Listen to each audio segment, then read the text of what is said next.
International Academy. They are going to come and present their program. My kids go to their school, and my kids love it. And if you know any other kids who are really want to enjoy their school, well, you should talk to Mr. Percy, because he has a great program. He does take the kids out of the country once a year. The cool thing is he also brings them back, so that's good. He doesn't leave them. Although, I've heard times you guys got stuck a couple times, is that right? Maybe he'll share that, maybe not. But let's give a warm welcome to Ken Bursey and AIA.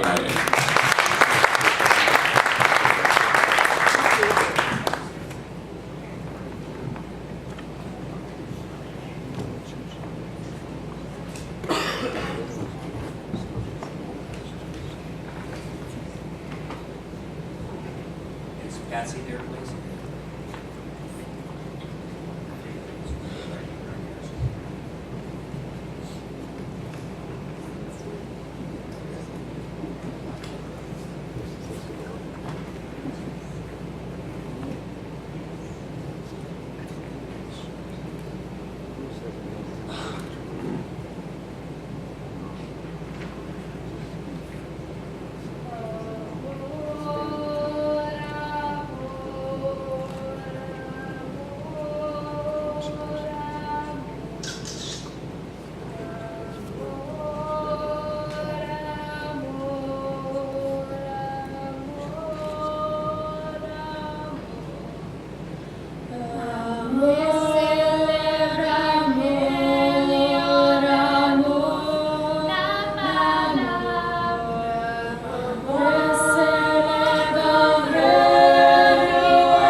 It's good for us to be here.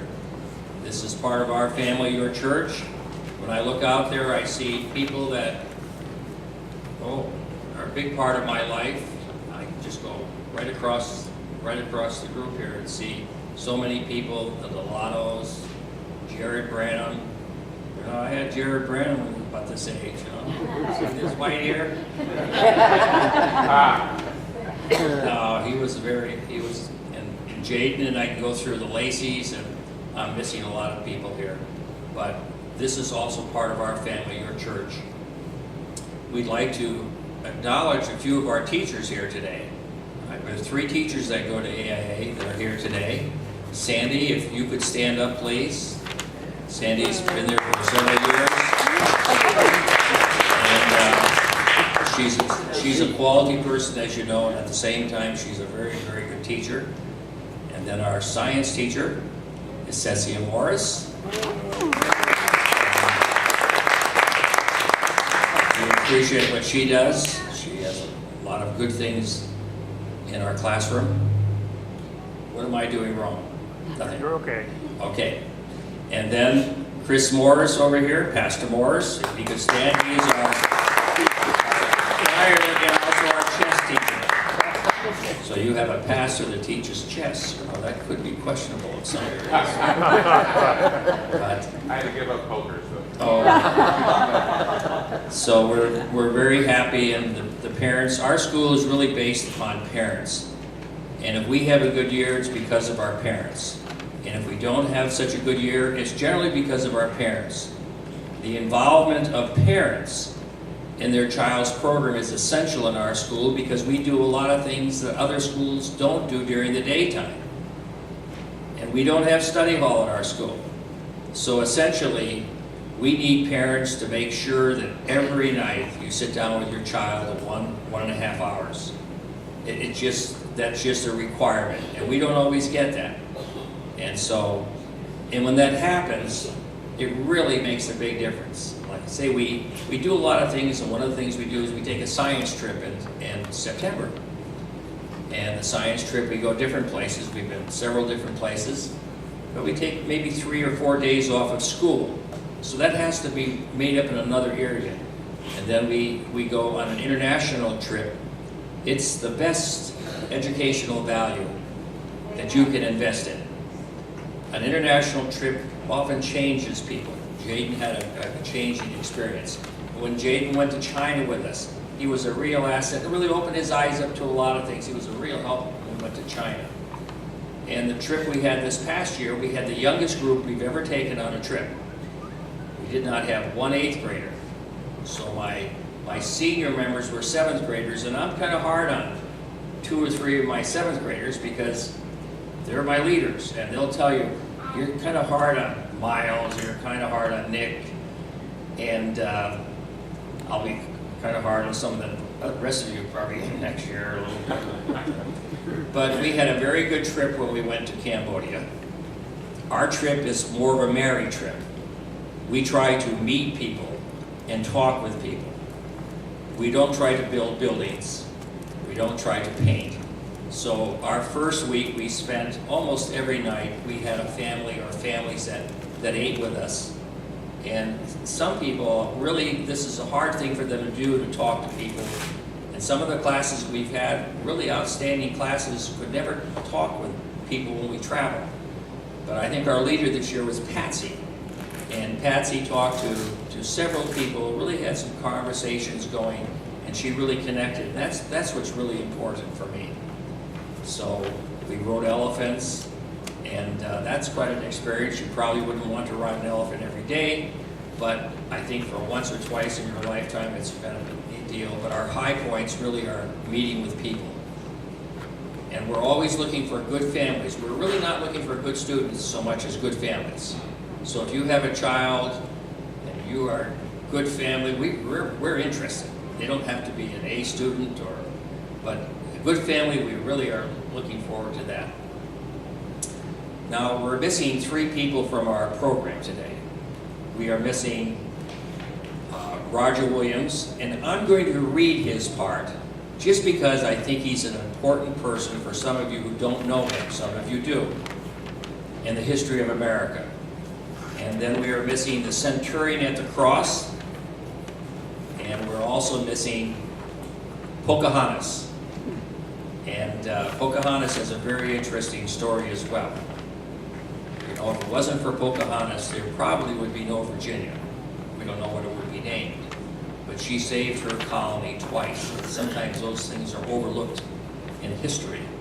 So we are going to go on. You have the program here.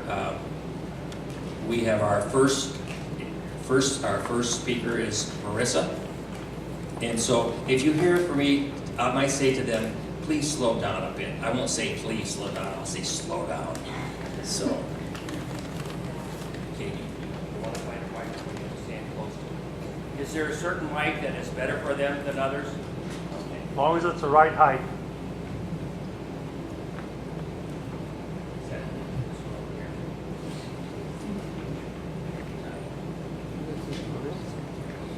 Hi, my name is Hadassah, daughter of Darius. I am Daddy's girl, his only daughter and only child.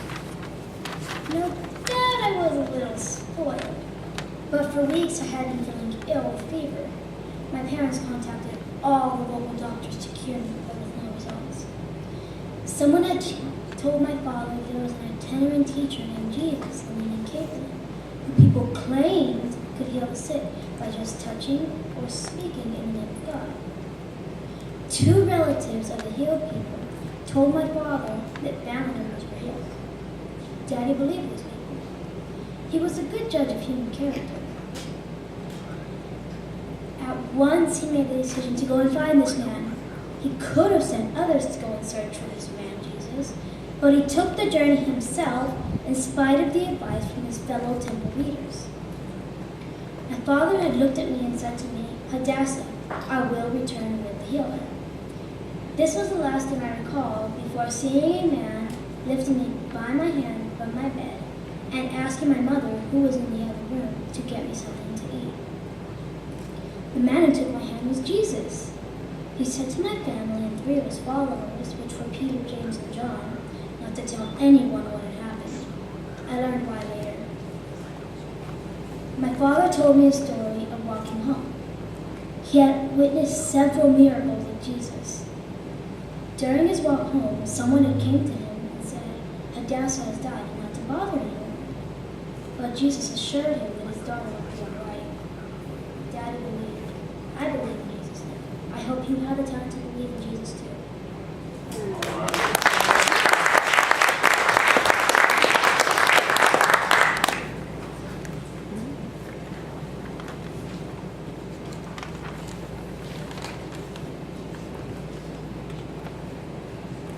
My name is Roger Williams. I am referred to as the father of religious liberty in America. I was born 8 years before the King James Bible was first published in 1611. When I grew up in the King James world, many people were still executed because of their beliefs in God. King James himself ordered a priest to be burned at the stake because he had not prayed for 7 years. This made an indelible impression upon me for the rest of my life. Perhaps most of you know this already. The Pilgrims, when they came to this country, refused to take the King James Bible with them because they felt the Catholics influenced this translation and carried instead the Geneva Bible. James was my king, but we did not always see eye to eye. In Boston, the Puritan Church was well aware of my education and strong commitment to God. I gave John Milton Dutch lessons. In exchange, he gave me Hebrew lessons. I was invited to preach when their pastor went to England. Big problem. In my sermon, I told them that no man has the right to force upon another their belief in God. No man. I will say this again. No man has the right to force upon another their belief in God. Jesus said the first commandment is to love God with all your heart. You cannot act upon love, for the first 4 commandments between a person and their God. The state or church has no right to interfere with a man's approach to God. Thus began one of the great pillars of the American experiment. I call this soul liberty. Separation between a man's religion and his government. This was not so popular with the religious leaders in Boston. The belief in the separation of church and state was slow to catch on, except with the Indians. They accepted this wholeheartedly. When the officials came to take me forcefully back to England, I skipped town 3 days earlier because the news reached me they were coming for me. I escaped by traveling 105 miles in 8 days in deep snow to the land of Massaset, an Indian chief of the Wampanoags. We were strong friends for 40 years. I bought land from Massaset for a fair price. Later, this land was called Rhode Island. This was the first land in the New World that openly welcomed any religious background. I also established the first Baptist church in America. And I will say this, he established a church, he went there one Sunday, and that was it. Later, I also established the first Baptist church in America. I made the first official proclamation against slavery in all of North America. Slavery was never in God's plan. It was not God's plan. God expects that no man rule another. I was not popular in Massachusetts. I told them that Massachusetts belonged to the Indians, not the Puritans, or the English, for they never paid the Indians for their land. What really got their goat was when I told them that not only were Indians equal to white men in intelligence, but in many cases superior. I always remained a strong Christian separatist, loyal to God, but I never forced my convictions upon upon others.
Let me put my hammer down.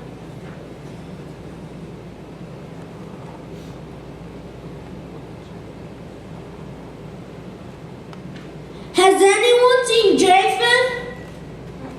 Japheth! When I really need him, he becomes invisible. His specialty is making and fitting large doors. Excuse me, my name is Noah. I can only give you a little time.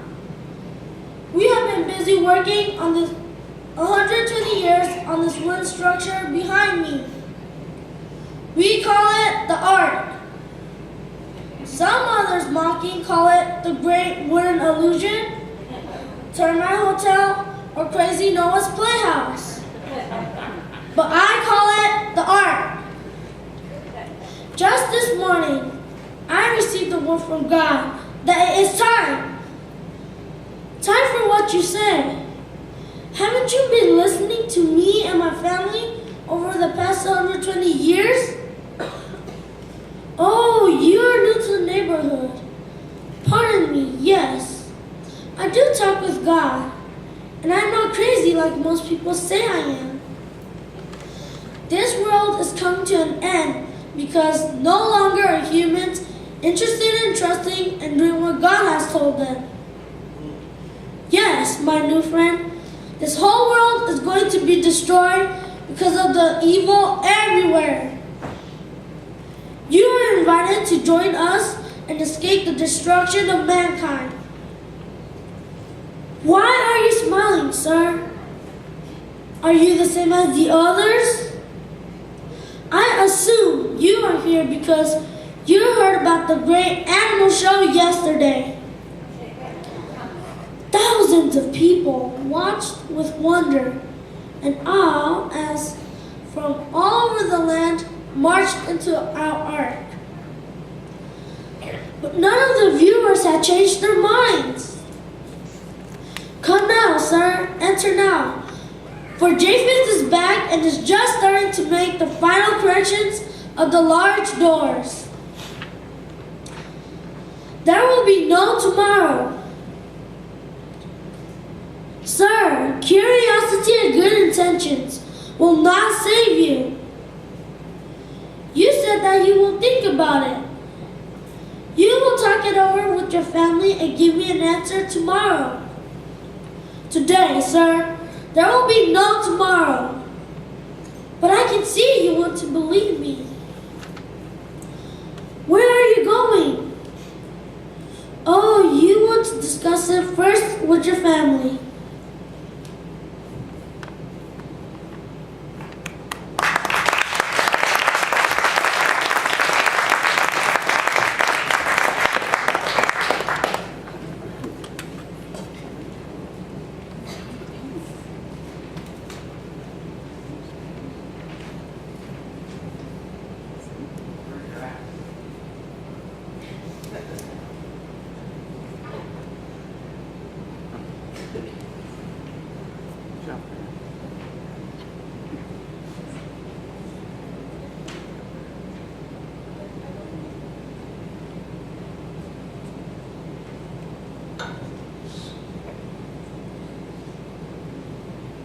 I am told that the name Carrie Nation is a name that fills the heart of saloon owners with terror. Well, it should. I once met the renowned pugilist John L. Sullivan in a bar in New York City. I went there to destroy Satan's juice. I know Sullivan heard me clearly. I said to him and all the men there, "You men are nicotine-soaked, beer-besmirched, whiskey-greased, red-eyed devils." I answered to God's call. After my self-introduction, I proceeded to pick up several pool balls and threw them with all my might at the mirrors, spraying glass and liquor in every direction. Some people say that I can throw a pool ball faster than Christy Matheson. John L. disappeared behind the shadows. Oh, I tell you, ladies, you don't know what joy it gives you to start out to smash, smash, smash a rum shop. I was born Carrie Amelia Moore, but later changed my copyright to Carrie Nation so that people could remember my name and cause. After 2 failed marriages, I went on the stump full-time to attack the sins of drinking and smoking. I have always believed that my only daughter, Charlene, was given the lifelong illness because of my ex-husband, Charles, was a heavy smoker and drinker. The best thing Charles ever did for me was introduce me to the hatchet. Charlene was doomed before she started her life. She has shared with millions of other sick children the common thread of having a smoking and drinking father. Charlene was doomed before she even started her life.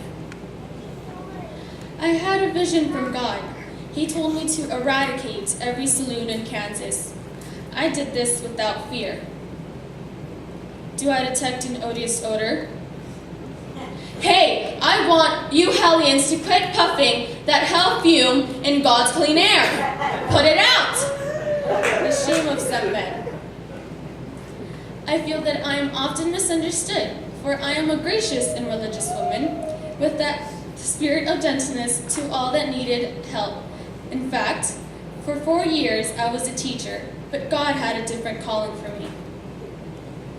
Naturally, after destroying a saloon, I had to pay for the damages. I did this by becoming a traveling speaker. Because of my reputation, I was soon in demand throughout America and even in Europe. The Europeans called me the anti-South Queen. I lectured in Europe until being clobbered by an egg. Oh, I understand the troubles of being a single mother. It isn't easy taking care of an aging mother and a sick child. My mother was harmless, although she thought she was Queen Victoria. I want it to be said that when I die, that I was faithful to the cause of prohibition. Now I would like to sing to you a little song we would sing when we went into the devil's house to cause a row. As women we go marching in a war against the bars. Faith is our assurance and the victory is ours. We fight for homes and children, for the dignity of men, to clear our land from rubbish, drunk scallywags and smoking men.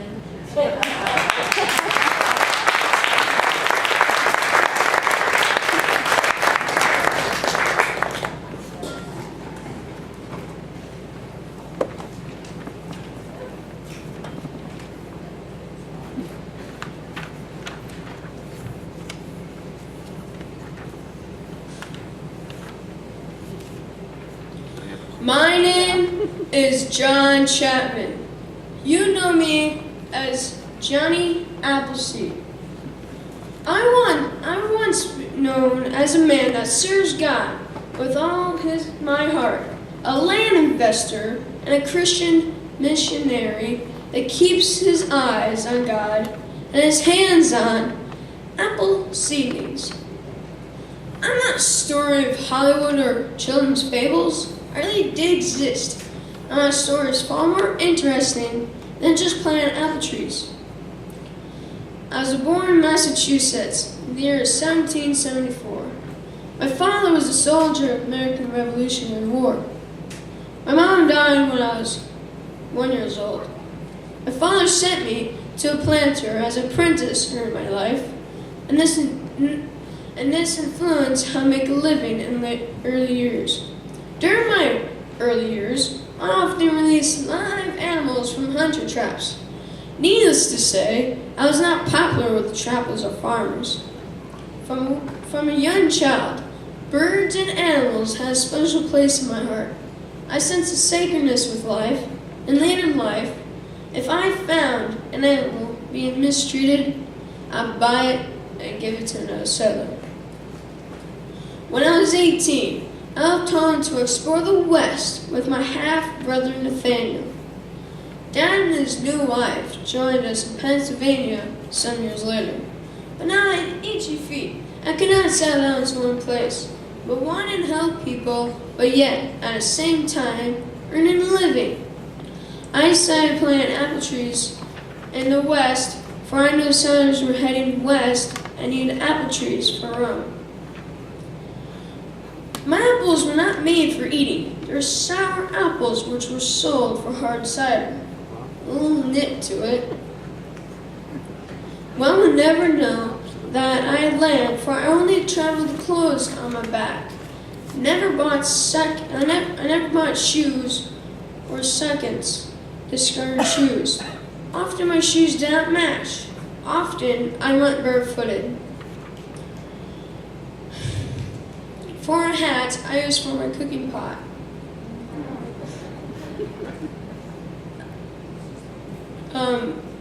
Beds were not made for me.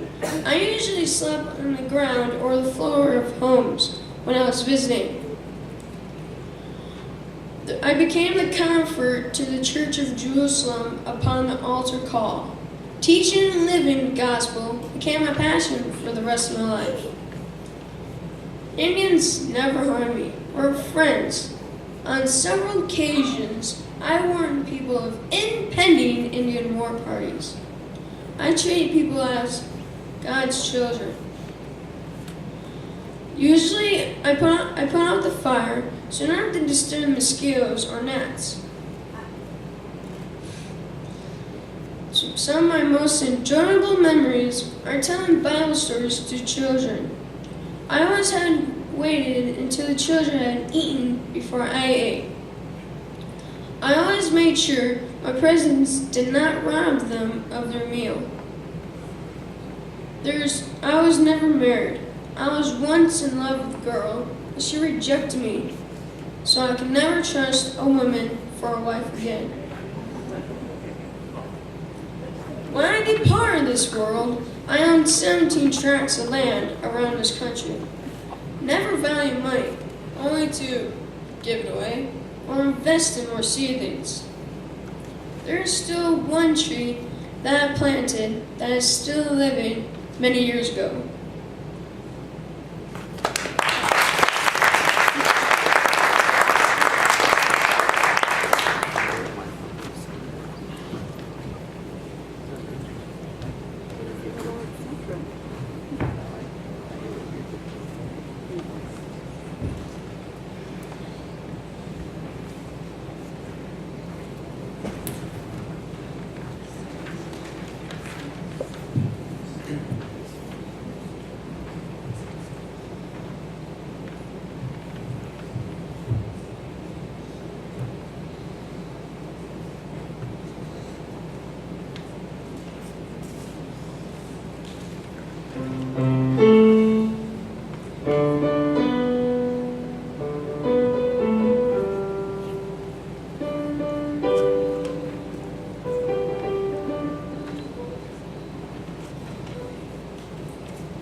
Before you stands your mother, your true mother. My name is Eve. I must be honest to you. When I compare you with your first brothers, Cain and Abel, I would hardly know that you are part of the first family.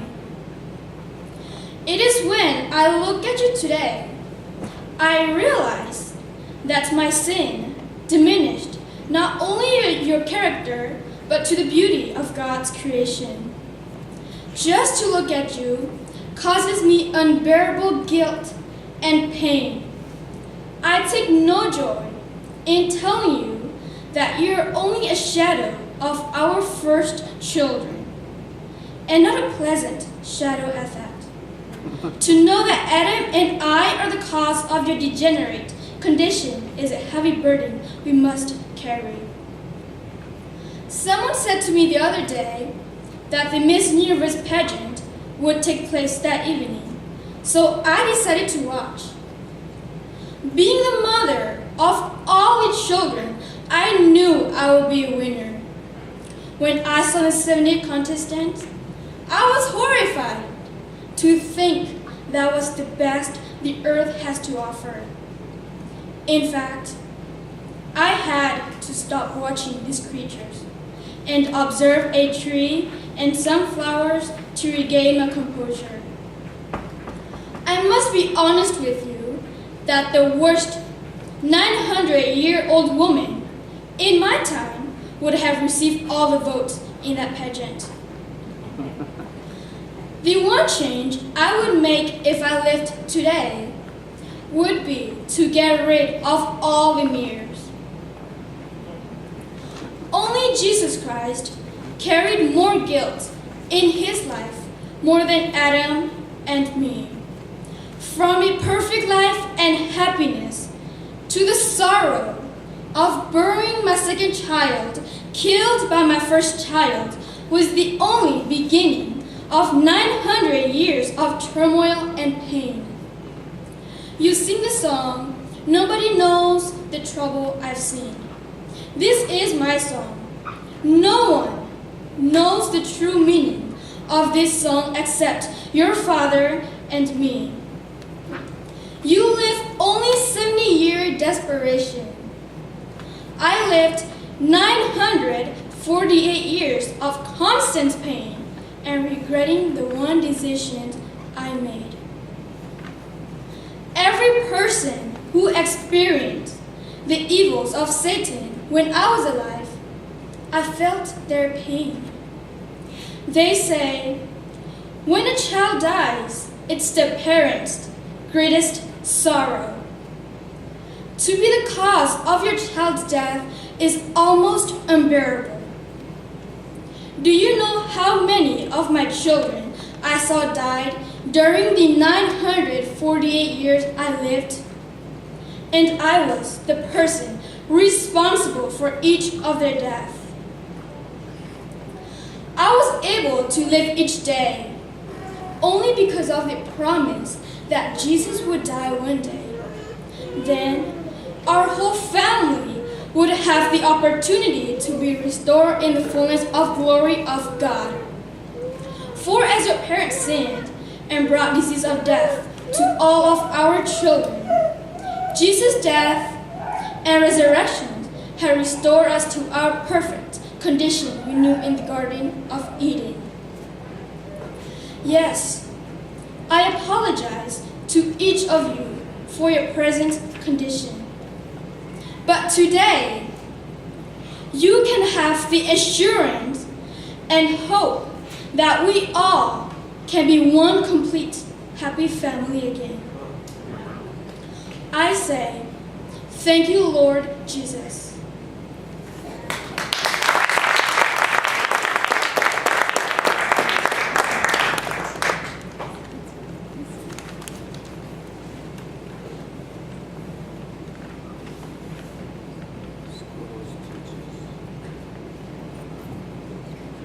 My name is Barbara Jordan. My family nurtured my superego at a young age by developing a strong character with discipline and charity to all. Oh, I can see some of you are thinking that superego is thinking, I am the best. Well, for your edification, superego means a sensitive conscience.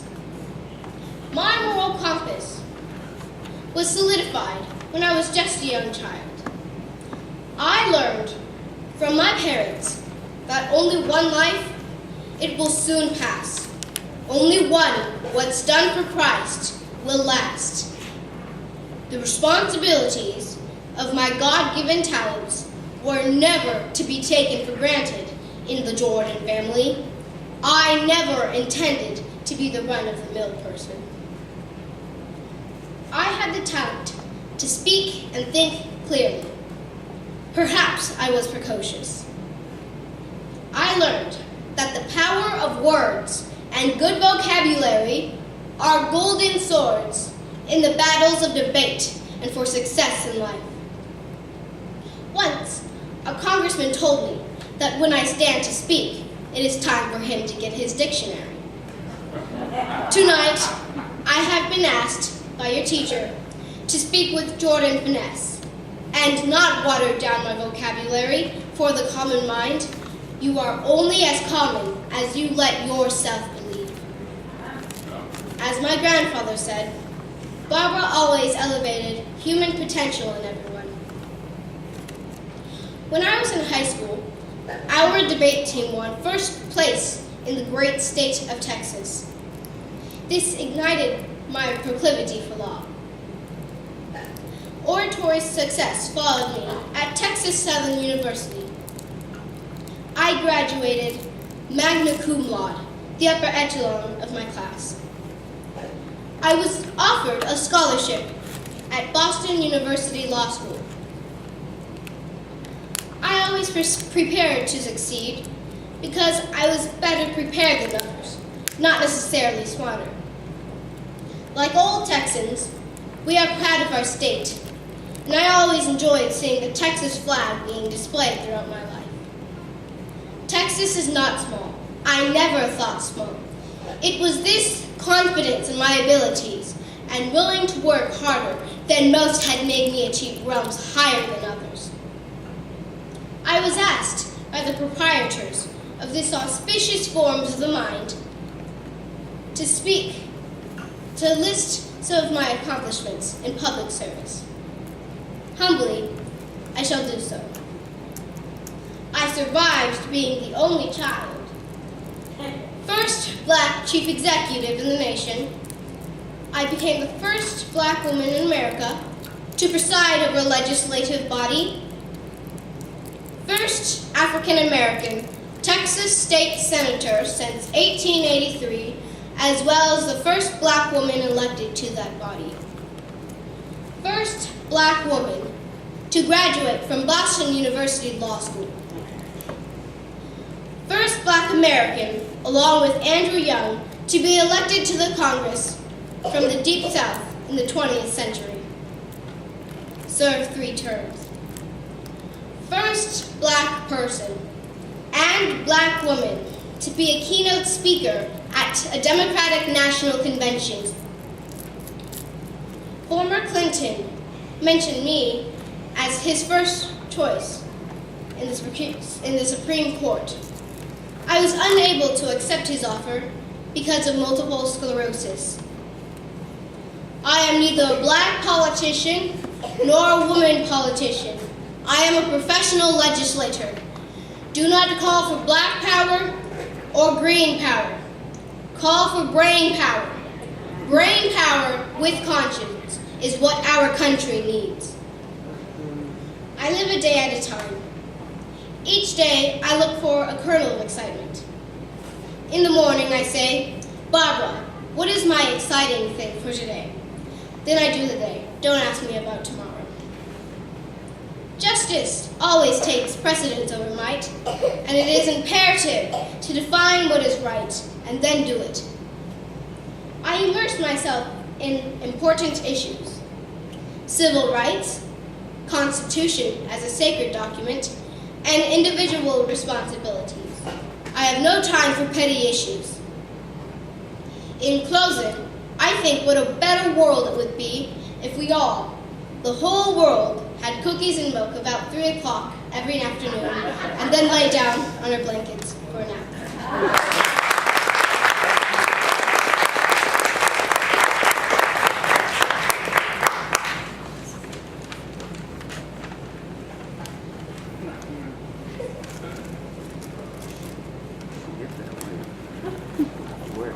The intuitive mind is a sacred gift, and a rational mind is a faithful servant. I'll say this again. The intuitive mind is a sacred gift, and a rational mind is a faithful servant. We have created a society that honors the servant, but has forgotten the gift. Oops. They say that women are more intuitive than men.